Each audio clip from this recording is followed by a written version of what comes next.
nombre es Fernando de Cislo.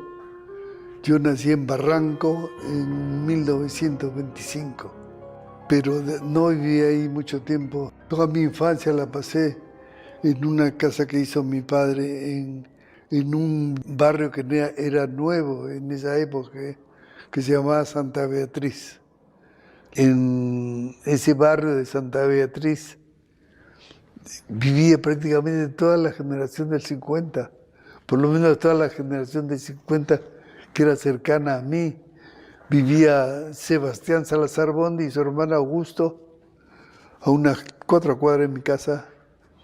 Vivía Blanca Varela a unas igual número de cuadras.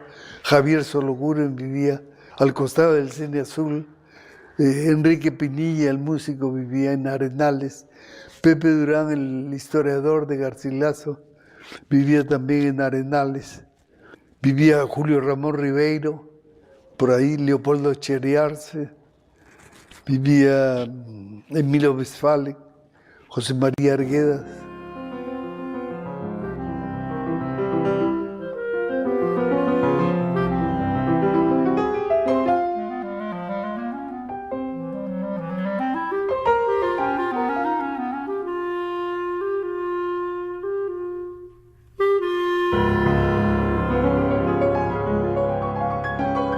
Estudié en el Colegio de la Inmaculada, de los jesuitas, que en esa época quedaba en La Colmena. Más tarde, cuando terminé el colegio, me presenté el examen de admisión de la Universidad Nacional de Ingeniería y comencé a estudiar arquitectura, pero al primer año y medio de estudiar me di cuenta que mi dibujo era muy blando, muy flojo, muy sin gracia. Y me matriculé en un curso de dibujo, un curso nocturno de dibujo en la Universidad Católica cuando quedaba en la Plaza Francia. El día que me inscribí y que por primera vez dibujé al carbón un modelo, me di cuenta que eso era lo que quería hacer el resto de mi vida.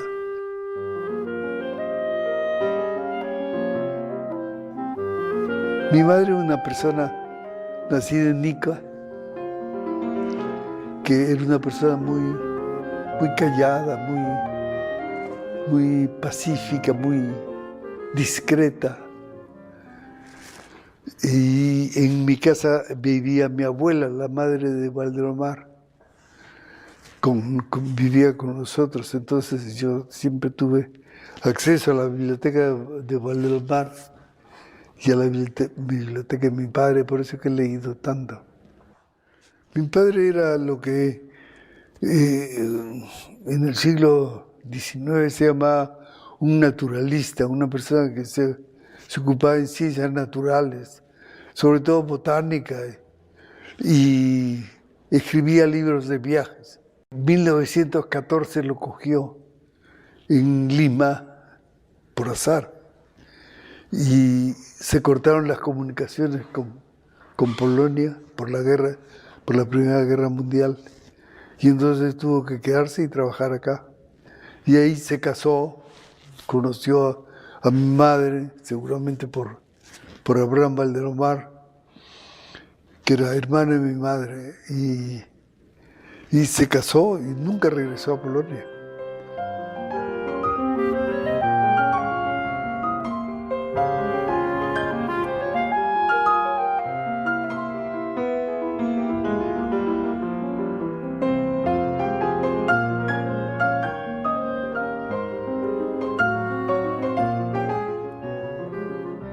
En la Católica, el director y el que se ocupaba realmente de la escuela era Adolfo Winders, que era un profesor austriaco, emigrado al Perú a causa de la Segunda Guerra Mundial.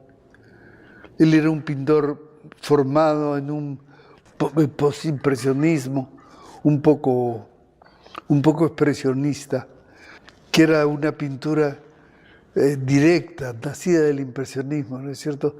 El color que que tú ponías en la tele es el color que quedaba. La enseñanza del profesor Winter fue muy importante para mí, para todo el que la recibió, porque era una formación espiritual. No era enseñarle a pintar o enseñar a copiar una naturaleza muerta, un bodegón, sino era tratar de formar el alma de un artista, hacer comprender qué cosa era ser artista, ¿no es cierto?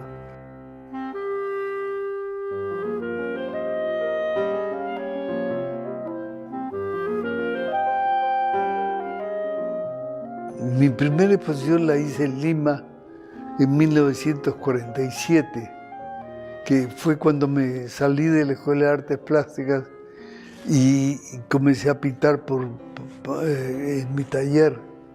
Era una pintura que tenía mucha influencia del cubismo, pero tenía también muy presente todo el contacto que yo había comenzado a tener muy profundo con el arte precolombino.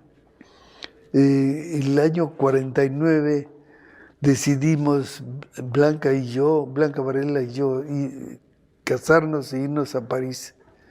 Nos casamos el mismo día que nos tomamos el barco. Después de 28 días llegamos a La Rochelle, en Francia. En la Gare d'Austerlitz, que era donde llegó el tren, nos esperaban ahí en la estación Jorge Eduardo Eyelson y Pepe Bereciani, que eran los íntimos amigos que ya estaban viviendo en París hace un año. En París se abrieron 1000 puertas al mismo tiempo, ¿no es cierto? Primero que todo, pude tener contacto con la pintura universal, ver originales de Rembrandt o de Botticelli o de Van Gogh o de Picasso. Y al mismo tiempo descubrir que era latinoamericano, que yo creía que era la idea de que era un hombre occidental, que París era lo mismo que el Perú, ¿no es cierto? Era un occidental, pero un occidental de segunda clase, de los que participan en la fiesta, pero son los parientes pobres, los que comen las sobras del banquete. Y al mismo tiempo uno descubre que no es peruano, ni mexicano, ni argentino, sino que es latinoamericano, que es toda una comunidad de gente que tiene la misma tradición, el mismo lenguaje, la misma formación, que ha leído prácticamente los mismos libros. Yo descubrí que los cuadros que yo quería pintar, no sabía pintarlos porque, como decía antes, había tenido una formación postimpresionista y yo lo que quería es hacer una pintura más complicada, más de veladuras, de transparencias, una cosa vinculada a toda esa familia que nace en Caravaggio y Rembrandt y que atraviesa toda la historia de la pintura, en que lo más importante es el contraste de luz, más importante que el contraste de color. Cuando anuncié en mi casa que iba a dejar el curso de arquitectura para dedicarme a la pintura, fue una decepción importante en mi casa, de mi padre y de mi madre. Pero, en fin, ellos me apoyaron. Cuando vieron que me estaba decidido, me apoyaron con lo que pudieron. Cuando me fui a París tenía un pequeño estudio que me había hecho mi padre, que era ahí en Santa Beatriz, y que se lo alquilé a un periodista americano que era el corresponsal en Perú de Life en español. Anderson se veía. Él me pagaba $90 mensuales por ese estudio, ese pequeño estudio, y de eso vivíamos Blanca y yo en París.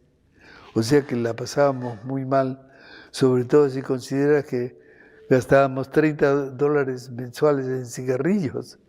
O sea que para el resto nos quedan $60, comer, pagar la casa, etc. Pero en fin, fue duro, pero uno lo recuerda con mucho afecto, todas esas penurias, esas dificultades.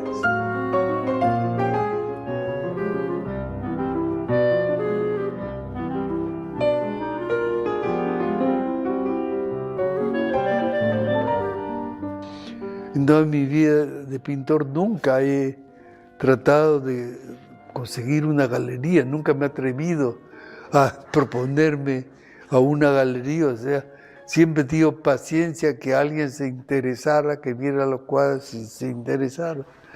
Entonces ha sido muy duro todo, pero yo he seguido trabajando, toda mi vida he trabajado. Nunca, no hay un año en que yo no haya hecho una exposición, hay muchos años en que he hecho 3 o 4 exposiciones al año. Fue el año 62 que comencé a vivir de la pintura, es decir, que no necesitaba hacer ninguna otra cosa para pagarme la vida que pintar.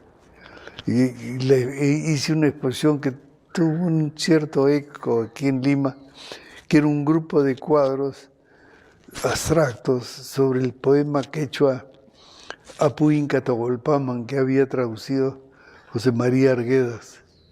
Eran 13 cuadros que se exhibieron aquí en Lima, después se exhibieron en Bogotá, en el Museo de Arte Moderno de Bogotá, y después en el Museo de Bellas Artes de Caracas. Fue una exposición que tuvo éxito y que comencé realmente a vivir de la pintura entonces. Ya todo ha sido, a partir de entonces, felizmente no he tenido que hacer nada ninguna otra cosa para vivir.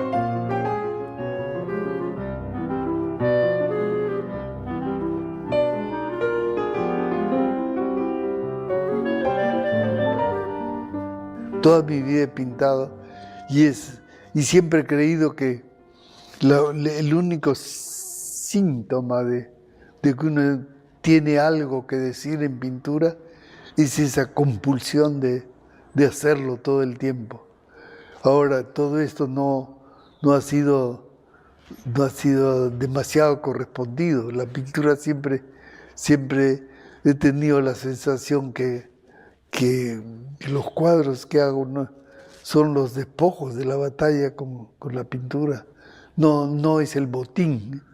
Un cuadro siempre ha sido la puerta para el siguiente, porque ese cuadro no había sido lo que yo había soñado, entonces trato de buscar en el mismo sitio cómo componerlo, cómo hacer que se someta a lo que yo quería. Eso ha hecho que mi pintura no ha cambiado mucho. Yo diría desde el año 60, por ahí, ya nunca ha cambiado. Quizás se ha afinado un poco, quizás la técnica es un poco más completa, pero lo que he tratado de buscar es siempre lo mismo, lo que he perseguido siempre es ese mismo cuadro que está adentro y que trato de sacarlo y que siempre fracaso.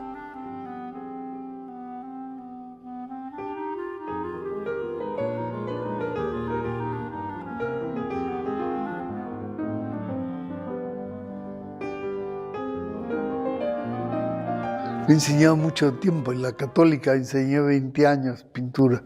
Desde muy pronto me convencí que la única manera de saber si un estudiante tiene talento o no es la compulsión que tiene por hacerlo, la urgencia que tiene por trabajar. Todo lo otro se puede aprender.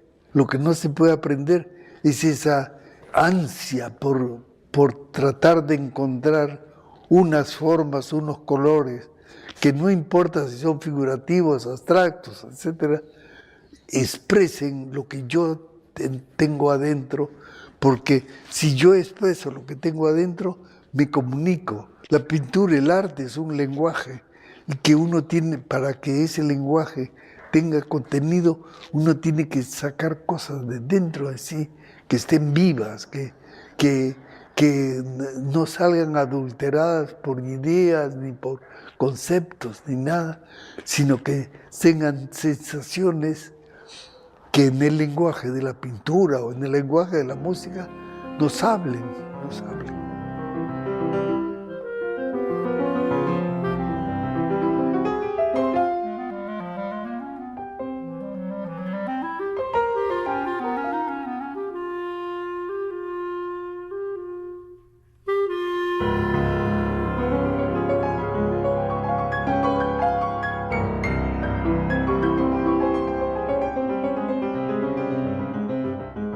Yo creo que me gustaría que me recuerden como una persona que ha sido fiel a una vocación real, profunda, que no vaciló en entregarse a ella y que al mismo tiempo he tratado de contribuir a que el grupo humano al que pertenezco progrese. Como decía Rilke, el futuro está fijo, solo nosotros nos movemos en el espacio insondable.